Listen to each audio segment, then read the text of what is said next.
Bonjour, aujourd'hui plus que jamais, à l'espace culturel Victor Hugo, nous voulons soutenir et mettre en valeur les auteurs, illustrateurs et créateurs de bandes dessinées. Et pour cela, nous vous proposons une exposition dans notre nouvel espace. Nous avons aménagé un lieu à la médiathèque totalement dédié à la bande dessinée, pour le public, des adultes et des grands adolescents, avec une vaste sélection de bandes dessinées. Vous pouvez aussi y retrouver des comics, des Marvel et des mangas. La mezzanine, au deuxième étage de la médiathèque, a été totalement repensée pour accueillir un coin cosy, canapé et petits fauteuils, avec une décoration typiquement BD. Et pour mettre à l'honneur ce nouveau lieu, nous vous offrons une exposition en ce mois de mars 2021 dédiée à la femme, et ce, pendant 15 jours. Une exposition intitulée « 12 regards sur 12 femmes de la bande dessinée », composée de 12 panneaux explicatifs et 12 illustrations de ces héroïnes féminines. Chaque panneau représente un ouvrage dont le récit tourne autour d'un personnage principal féminin et met en avant ces femmes. Vous pouvez déambuler dans nos locaux pour la découvrir et plusieurs panneaux décorent les espaces. Laissez-moi vous présenter quelques héroïnes dont nous avons les bandes dessinées ici à la médiathèque. La bande dessinée Agrippine par l'illustratrice Claire Bretéché. L'héroïne, c'est Agrippine, adolescente de 16 ans, dans la fleur de l'âge, qui en fait voir de toutes les couleurs à son entourage. L'auteure et illustratrice nous livre une série drôle et satirique sur cette période de la vie. La bande dessinée La quête de l'oiseau du temps de Loisel et le Tendre. Mara est une princesse sorcière et l'histoire se passe il y a très longtemps au royaume d'Akbar. La bande dessinée Kiki de Montparnasse retrace le destin tragique et fascinant d'Alice Prin, dite Kiki, par les auteurs Catel et Bocquet. C'est le magnifique portrait d'une femme qui fut l'amie et l'égérie d'artistes majeurs du XXe siècle, tels que Man Ray, Duchamp, Aragon ou encore Picasso. Mais à travers cette biographie, c'est également toute une époque où nous découvrons les années folles. La bande dessinée Persépolis par Satrapi, c'est l'autobiographie de l'auteur où Marjane Satrapi est l'héroïne. Elle est une pionnière avec cette bande dessinée. C'est un petit événement car il s'agit tout simplement de la première bande dessinée iranienne de l'histoire. Sur ces quelques petites pépites à lire et à découvrir, chers lecteurs, nous vous disons à très bientôt et nous vous attendons pour vous faire partager notre amour de la lecture.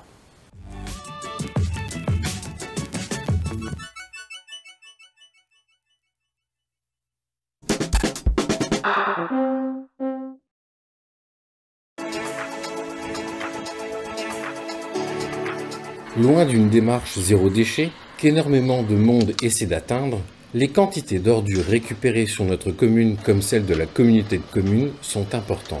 En 2019, on a recollecté 6300 tonnes d'ordures ménagères. Il y avait 846 tonnes d'emballage hors verre, donc du tri, et 1000 tonnes de verre. Alors ça, c'est les chiffres 2019. En 2020, compte tenu de la pandémie, du confinement, les habitudes des particuliers ont changé, avec notamment beaucoup plus de repas pris à domicile. Et donc, le tonnage a augmenté. On sera tous bien d'accord pour dire que 2020 n'a pas été une année normale. Pour que nous puissions tous nous améliorer dans notre façon de trier nos déchets se recyclant, il est régulier qu'une caractérisation soit effectuée. Pour cela, plusieurs sacs jaunes sont récupérés pour être analysés. Là, c'est des déchets qui viennent de Cattenom. Donc ça représente le tri avant l'extension des consignes de tri.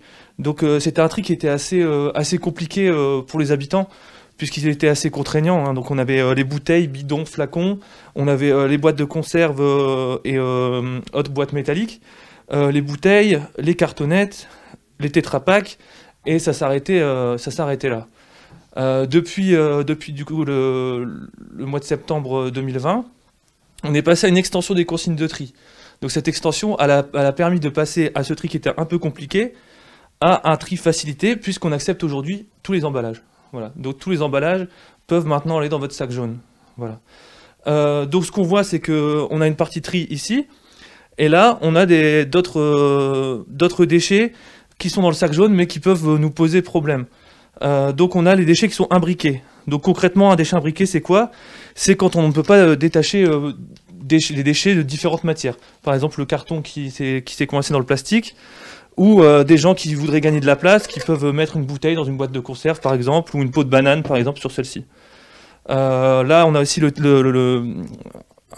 quelque chose d'assez type, c'est du coup le fait d'aller au fast-food et de laisser tous les déchets dedans. Si on ouvre le sachet, il y a des bouteilles en plastique, des dosettes qui sont des emballages aussi, et qui auront peut-être du mal à se détacher lors des manipulations en centre de tri.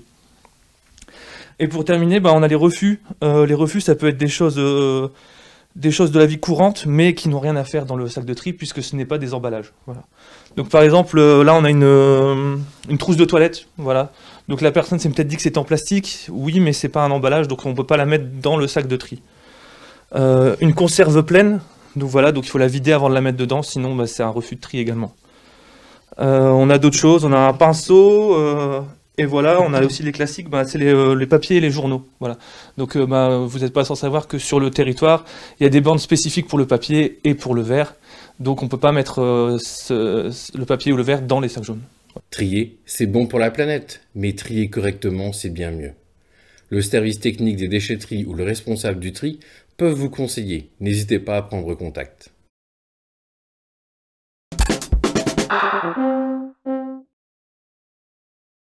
Mon instant coup de cœur pour ce moment, pour ce livre de Rose Trémin, Havre de grâce, paru aux éditions Jean-Claude Lattès en 2020. Traduit de l'anglais par Françoise Dussorbier. Rose Trémin est une romancière britannique née le 2 août 1943, lauréate de nombreux prix étrangers et du prix Femina étranger en France. L'une de ses œuvres a notamment été adaptée à l'écran sous le titre « Le don du roi ».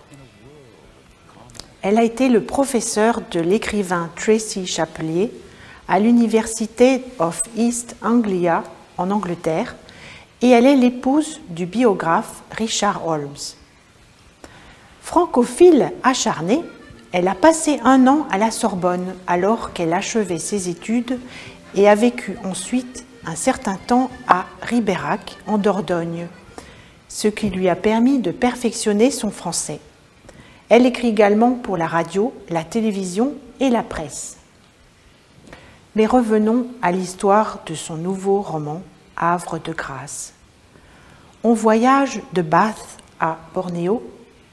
C'est un hymne à l'amour libéré des carcans sociaux au XIXe siècle. Bath, 1865. Jane, une extraordinaire jeune femme, renommée pour ses talents d'infirmière, est convaincue qu'un autre destin se révélera un jour à elle. Mais lorsqu'elle se trouve écartelée entre une liaison sulfureuse avec une femme et la promesse d'un mariage conventionnel avec un médecin, apparemment respectable, ses désirs commencent à lui faire prendre le chemin d'un avenir qu'elle n'avait jamais imaginé. Au même moment, à Bornéo, un excentrique Raja britannique, Sir Ralph Sauvage, débordant de philanthropie mais empêtré dans ses passions, voit ses projets compromis par sa propre fragilité, l'avidité innée des hommes et l'irrésistible force de la jungle. La quête de Jane en attente d'une vie différente et les initiatives de Sir Ralph deviennent indissociables à mesure que le récit se dévoile. D'un salon de thé anglais aux forêts d'une île tropicale, en passant par les taudis de Dublin et les magasins de costumiers libertins de Paris, un roman sulfureux, incandescent, inoubliable. C'est à la fois un hommage à l'univers feutré de Jane Austen et à celui plus tempétueux de Joseph Conrad. Je dois vous avouer que l'illustration de la première de couverture m'a attiré l'œil avec ses belles fleurs d'hibiscus rouges. Elle me rappelle certains de mes voyages sous les tropiques. Je vous conseille cet excellent roman, sublimement bien écrit. C'est fluide, doux et terriblement troublant. Une fois la dernière page terminée, on reste habité pour un moment. Merci à tous et merci à tous les auteurs de nous livrer de si beaux textes qui nous emportent au-delà de notre imagination et nous font vivre de bons moments. Je vous le conseille et il est disponible à la médiathèque.